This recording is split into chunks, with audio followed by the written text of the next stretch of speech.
வணக்கம். Moral of the story. ஒரு சின்ன கவனக்குறைவு கூட உயிர் பலியை உருவாக்கி விடுன்றது நிதர்சனமான உண்மைங்க. இது ஒரு உண்மை சம்பவம்.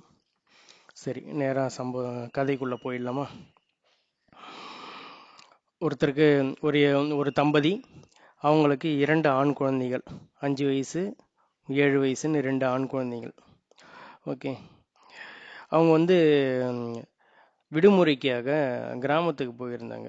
ஓகே, அது கொஞ்சம் டெவலப்மெண்ட் இல்லாத ஒரு சின்ன கிராமத்துக்கு போயிருந்தாங்க. விடுமுறை கழிச்சுக்கிட்டு இருக்காங்க. அப்போ அந்த பசங்க சரியாக சாப்பிடல. சரி, அவங்க அந்த அவங்க அப்பாவுக்கு ஒரு அம்மா ஒருத்தங்க இருக்காங்க. அவங்க சரி, இது வயிற்றுல பூச்சி அதிகமாக இருந்ததுனால தான் சாப்பிடல அப்படின்னு சொல்லிட்டு பாட்டி வைத்தியம் பண்ணுறேன் அப்படின்னு சொல்லிட்டு அவங்க என்ன பண்ணாங்க, இந்த உரி, அதாவது பானையை உயரத்தில் கட்டி வச்சிருப்பாங்க வீடுங்களில். இன்னும் கூட பழைய காலத்து வீடுங்களில் உரின்னுவாங்க அதை. அந்த பானையில் வேப்பெண்ணெய் இருந்திருக்கு.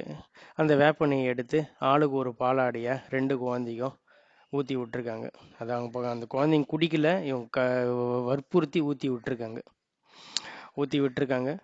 கொஞ்ச நேரத்தில் ரெண்டு ரெண்டு பையனுங்களும் வாயில் நுரத்தள்ளி செத்து போயிட்டாங்க. ஒன்றும் புரியல, எல்லாருக்கும் அதிர்ச்சி. என்ன நடந்தது அப்படின்னு கேட்டால், அது மாதிரி இந்த வேப்பண்ணியை தான்ப்பா ஊற்றி விட்டேன், வயிற்றுக்கு பூச்சி சாகணும் அப்படின்னு சொல்லிட்டு பாட்டி அப்ராணியாக சொன்னாங்க. சரின்னு சொல்லிட்டு அந்த உரி ஏற்றி இறக்கி பார்க்குறாங்க. அந்த உரி உள்ள ஒரு பல்லி செத்து போய் புழுக்கள் நெளிஞ்சிட்டு இருந்திருக்கு. ஓகே, இது அவங்க அவங்க எடுத்து இறக்கிலாம் பார்க்க முடியாது, அப்படியே மொண்டு ஊற்றிருக்காங்க இவங்க சரிங்களா? ஸோ ஒரே ஒரு சின்ன கவனக்குறைவு, ஒட்டுக்க அவங்க 2 பையன்களும் இறந்து போயிட்டாங்க.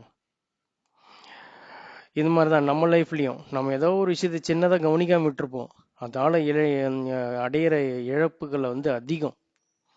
ஓகேங்களா? மீண்டும் விவாதிப்போம்.